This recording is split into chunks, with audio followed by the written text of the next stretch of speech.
কাঠের খুটখাট আর নদীর পানির ছলাৎ ছলাৎ শব্দ, যে কারো মনকে আবেগে ভরিয়ে দেবে। বর্ষা এলেই নদী পাড়ের এলাকায় নৌকা তৈরির ধুম পড়ে।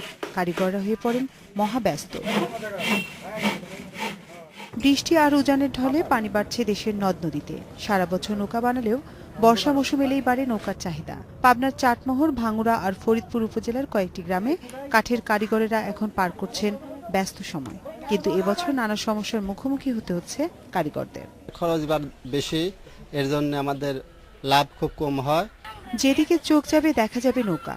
নয়নাভিরাম দৃশ্যটি পিরোজপুরের স্বরূপকাঠি উপজেলার। ব্যবসা সমৃদ্ধ এ উপজেলা অনেক বছর আগে থেকেই নৌকার উপর নির্ভরশীল। উপজেলার বিভিন্ন গ্রামে বসে নৌকার বাজার। তবে এবার নৌকা ব্যবসায় মন্দার কথা জানালেন এ পেশায় জড়িতরা।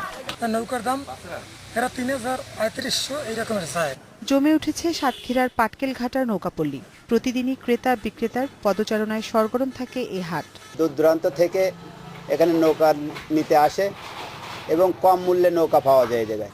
মহাজনী ঋণের জালে বন্দী হয়ে আছেন সুনামগঞ্জ শহরতলির মাইজবাড়ি গ্রামের প্রায় ৩,০০০ নৌকা মিস্ত্রি। আমরা কোনো পুঁজিবাট্টা নাই, আমরা যদি কোনো লোন তুলতে পারতাম তাহলে আমরা একটু চলতাম পারতাম। সহজ শর্তে ব্যাংক ঋণ পেলে নৌকা ব্যবসায়ীদের দুর্দিন ঘুচবে বলে মনে করেন এ পেশার সাথে জড়িতরা। নৌকা ব্যবসা আগামীতে আরো সম্প্রসারিত হবে বলে মনে করেন বিসিক কর্মকর্তারাও। মহাজন কেন্দ্রিক করে পুঁজি নিয়ে যদি কাজ চালায় তাহলে তাদের অনেক সুখ টানতে হয়, কিন্তু আমরা সরকারিভাবে যদি এদের দিকে দৃষ্টি দিতে পারি তাহলে অল্প সুদে এই শিল্পগুলো টিকে থাকবে।